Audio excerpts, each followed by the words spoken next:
तो आए दोसर पूजा छे पंडित जी और अपना सब सने आए आचार्य कुशल किशोर जी छथिन और आए यहाँ के दोसर पूजा के बारे में बतेतै कि पूजा के विषय कोन माता के पूजा करल जाय छे और पूजा के की विधि छिए आए यहाँ के बतेतै।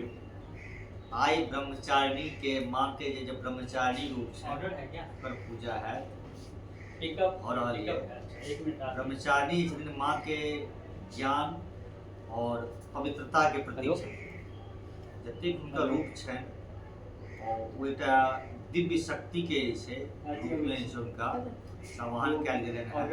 ब्रह्मचारिणी छथिन जेना देखै छियै जे ज्ञान अर्जन करऽ के लेल ब्रह्मचर्य धारण करऽ पड़ै छै माँ के ब्रह्मचारिणी रूप छै जकरा पूजा केलासँ जीवन में ज्ञान पवित्रता और ब्रह्मचर्य जे छै अबै छै।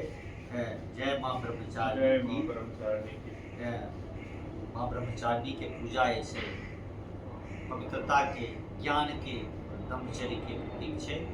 माँ ब्रह्मचारिणी के पूजा केलासँ अहाँके जीवन में जे छै वैराग आयत ज्ञान आयत ब्रह्मचर्य आयत। बस जय माता रानी।